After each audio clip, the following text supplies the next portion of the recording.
70 years of Wood TV has meant decades and decades of daily weather reports and some significant storms along the way. Meteorologist Ellen Baca was able to talk to 4 local legends who have pretty much seen it all. And she joins us now with the storm stories from the weathermen of Wood TV 8. When the weather takes a turn, numbers actually show that you turn to us here at Wood TV to feel safe and informed. So I got to sit down with 4 local weathermen who are legends and who set that high standard of trust all those years ago. Buck Matthews, Andy Rent, Craig James, and of course, Bill Steffen, to see what they remember most from their time here at News 8. My first television job was in Jackson, and I was the announcing staff at Channel 10. And they called me and asked me if I would be interested in coming up and doing the weather here. And my wife will tell you a story that I said, I don't think so, because I had just gotten married. I was happy in Jackson, just my first television job, and Pete Kaiser was the program director, and he asked me what I was making, and I told him, and he said, "This job pays twice as much," and I said, "That's okay. I'm happy where I am." 3 days later, my wife found out. And I have told the story 1,000 times in many different ways, but the words "you did what" are still hanging in the air over Jackson. And so she said, "At least go talk to them." And I came up here and I saw what a fabulous place this was, and what the opportunities were. And so I came. When I came to town, then Buck Matthews was the big dog in town as far as doing weather.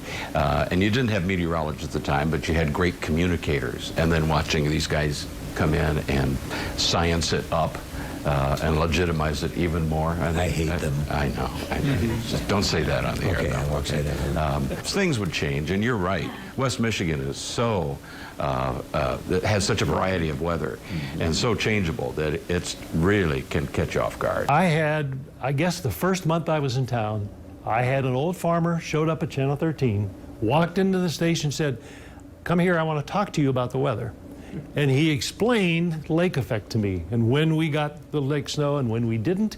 The National Weather Service didn't learn that information for years and years. I just looked up a stat that said a 5-day forecast now is as accurate as a 2-day forecast was. Back in the 70s. Back in the 70s, yeah. When we started. We're doing an 8-day forecast. You know, Weather Rate, we do Weather Rate here. Weather Rate said that in 2018, the hardest market to forecast weather was Grand Rapids, Michigan. I think Buck and I did 2-hour forecasts, didn't we? I think you're right. And usually wrong anyway. Yeah, you never knew.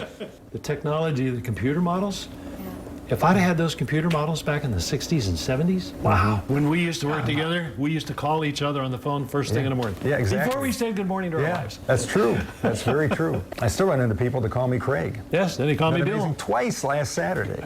And we used to hand plot maps. We used to hand plot maps. It took us an hour to plot a map. Another team of meteorologists that would plot sometimes 4 maps a day. I plotted a map at 3 o'clock, right the hour before the Kalamazoo tornado. I had stayed during the afternoon because Craig and I both thought we were going to get clobbered here. Somebody was. He was the only one in Grand Rapids injured by that tornado. Yes. The tornado was in Kalamazoo. He went running down the hallway, and there was water in the hallway, and he slipped and banged his arm on that. He went running down to the booth. Yeah, I had to get my arm checked out. We would have to run physically to the booth. It was the 21st of April, 1967. When the tornado came through South Grand Rapids.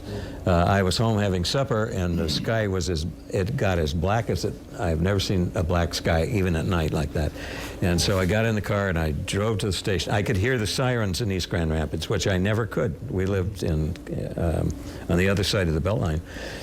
And I drove to the station as fast as I could get here, went on the air, and I'm on the air for maybe 10, 15 minutes, and Kathy Rent, who was then Kathy Neal. You remember Kathy? Yeah, I do remember her well. She came to the studio door and said, "You better call your wife." And I called my wife the minute I could, and a tornado had come through and hit our place. And had torn down our garage and squashed my 31 Chevy and blown our dog away. And so that was. But didn't the pretty dog hairy. come back? The dog came back very well insulated, Yes. I might say. Yes. The women that have worked for us have just been absolute superstars, one after another. Ginger Z, an adjunct professor. Laura Velasquez had a 3/8 double major in meteorology and math. And I was talking with Emily the other day, and she was talking about how fun it was to do differential equations. And I'm kind of like, you must be the only person in West Michigan who has ever said that. I have said many times to these two guys that I'm honored to be in their presence because they, and you, because you all know what you were educated in this, and I was just there. I reported on what happened, and you guys are capable of telling us what's going to happen. It was the one opportunity in the news that you had the chance to be yourself. I tell people the news is often crime, chaos, conflict, and catastrophe. But there's a lot of compassion that goes on. There's a lot of really good, smart people in this business here, and I've been really blessed to be able to work with many of them over the years. The rest is television. Look at that. That Just is guys awesome. sitting around talking Wasn't about that the weather. fun? No, it was. Oh, it was really great. awesome to get together with everybody once again and trade stories. We often regress into telling stories about weather events. A blizzard of '78, the Kalamazoo tornado. You know, remember that one? Oh yeah, we're just weather geeks. Yeah. I love that Bill's the kid in the group. I am. I know. I love celebrating 70 years. It's one time I can talk about something older than me.